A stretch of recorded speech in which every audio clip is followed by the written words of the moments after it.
Assalamualaikum warahmatullahi wabarakatuh. Salam sejahtera untuk kita semua. Selamat pagi, selamat siang, selamat sore, dan selamat malam buat yang lagi nonton video kali ini. Oke, jargon dulu deh. Salam matematik cuy, semangkuy. Ya, jadi kali ini kita akan belajar matematik dengan santuy. Oke, dengan materi fungsi rasional. Nah, sebelumnya kita sudah bahas terkait fungsi linear dan fungsi kuadrat. Buat yang belum nonton videonya, langsung cek di pojok kanan atas. Ya, sudah saya sediakan playlistnya. Tinggal disimak, oke?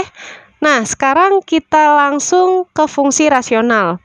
Definisinya apa, bentuknya seperti apa, kurvanya apa, ada tambahan lain nggak sih? Gimana daerah asalnya gitu ya?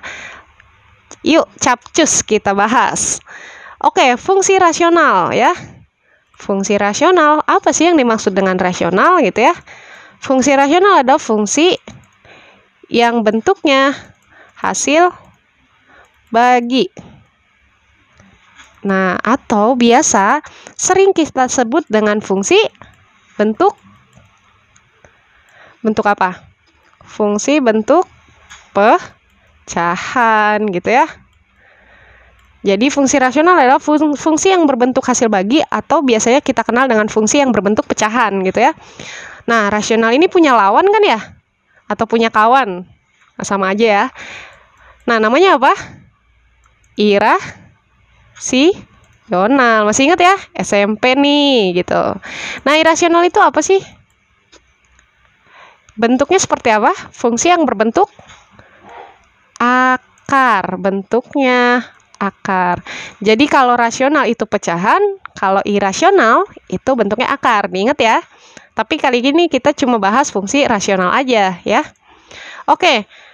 Karena fungsi rasional itu bentuknya hasil bagi atau pecahan, maka bentuk umumnya seperti ini. Jadi ada Hx, Gx. Jadi Hx ini dua fungsi. Fungsinya apa? Fungsinya polinom. Nah, polinom itu apa? Nanti kita bahas. Dengan syarat Gx-nya tidak sama dengan 0. Nah, oke. Tadi kita singgung kan, Hx dan Gx itu adalah fungsi polinomial. Biasanya fungsinya bisa ini keduanya linear, bisa yang satu linear, yang satu kuadrat, atau sebaliknya, bisa kuadrat-kuadrat gitu ya. Nah, kenapa syaratnya Gx tidak boleh sama dengan 0? Jadi begini. Kalau misalkan ada fungsi nih, ceritanya ada fungsi misalkan x plus 1 x min 2 misalkan. Nah, terus disuruh nyari nih ceritanya fx sama dengan 2. Nah, misal apa yang terjadi? Berarti ini semua kita ganti dengan 2 dong. 2 ditambah 1 per 2 dikurang 2. Yang x ini kita ganti 2, ya kan? Saya pindah ke sini. 2 tambah 1 itu 3 ya. 2 kurang 2, 0. Nah, ini contoh doang ya. Apa yang terjadi kalau misalkan penyebutnya 0 gitu ya, atau Gx-nya 0. Nah, kalau Gx-nya 0 kayak gini, apa artinya? Artinya, nilai suatu fungsi itu tidak terdefinisi. Ya, atau tidak jelas nilainya berapa gitu. Jadi, fungsi ini tuh sebenarnya punya nilai. Nggak punya nilai gitu ibaratnya ya. Jadi kayak ngerasa nggak punya nilai. Padahal fungsi itu pasti selalu menempatkan satu anggotanya dan menghasilkan satu daerah hasil atau alias punya nilai. Nah, karena ini nggak punya nilai, makanya dikasih syarat. Supaya apa? Supaya nilai fungsi ini selalu punya nilai gitu ya.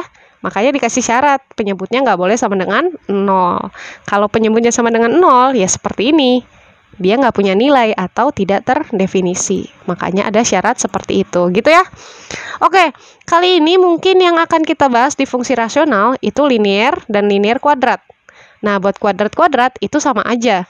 Cuma nanti dia menggunakan diskriminan untuk pembuatan grafik. Makanya saya skip, saya akan jelaskan yang linear dan linear kuadrat. Ya. Oke. Nah, karena bentuknya linear dan linear kuadrat, berarti kalau linear seperti apa bentuknya? Kayak tadi ya, x plus 1 per x min 2 misalkan. sekarang saya tanya, apa ini bisa dikatakan bentuk linear? 10 per X plus 1. Apakah bisa disebut fungsi linear keduanya? Bisa. Kenapa? Ini artinya sama aja 0x plus 10 dong, ya kan? Cuma karena nggak ditulis nih, makanya dia cuma memuat konstanta. Padahal kalau cuma memuat konstanta itu biasanya disebut fungsi linear gitu ya. Nah, oke, itu untuk contoh fungsi linear. Bagaimana yang linear kuadrat atau kuadrat linear? Nah, ini saya contoh yang linear kuadrat dulu ya. Jadi kalau linear kuadrat itu, contohnya itu biasanya soalnya x min 2 ya, per x kuadrat min 4x misalkan, min 5. Nah, kayak gini. Kalau kuadrat linear, ya, kuadrat linear nih, ya udah tinggal dibalik aja. Misal x kuadrat min 9 per x min 3 misalkan. Nah, ini yang dimaksud bentuk linear kuadrat dan kuadrat linear. Jadi ini bisa kebalikannya ya. Gitu maksud saya. Oke, bagaimana kalau kuadrat-kuadrat? Ya udah bentuknya pembilang kuadrat, penyebutnya juga kuadrat. Misal x kuadrat min 4 per x kuadrat min x min 2 misalkan kayak gitu ya. Nah, kita berfokus untuk 2 ini saja ya. 3 malah harusnya. Linear-linear, linear kuadrat, dan kuadrat linear gitu ya. Kita fokus ke sini. Nah, terus fungsi rasional itu kurvanya apa sih? Kalau kemarin kan fungsi linear itu kurvanya garis lurus, ya kan? Atau kemiringan ya.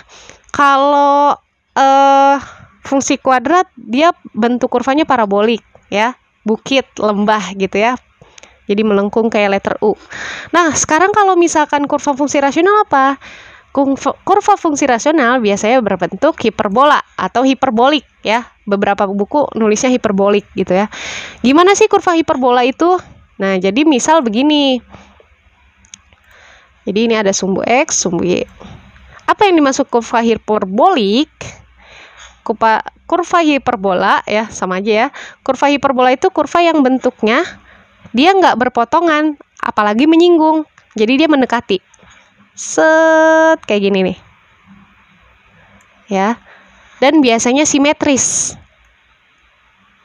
Ya, kayak gini.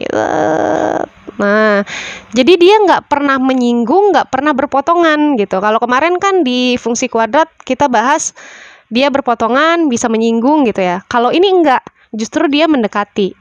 Nah, mendekati seperti ini. Jadi terus, ini tuh terus, masih terus, tapi dia nggak pernah berpotongan, terus. Ini juga sampai terus nih, terus gitu ya. Tapi dia nggak pernah berpotongan sama sekali. Nah, ini yang dimaksud dengan kurva hiperbola atau hiperbolik. Nah, biasanya di dalam fungsi rasional itu ada yang namanya garis bantu untuk mensimetriskan atau membagi sama dengan gitu ya. Dengan garis bantu yang biasa disebut dengan asimtot. Nah, mungkin ini aja penjelasan tentang definisi. Nanti kita lanjut ke video asimtot ya. Oke, salam matematik cuy. Semangkuy.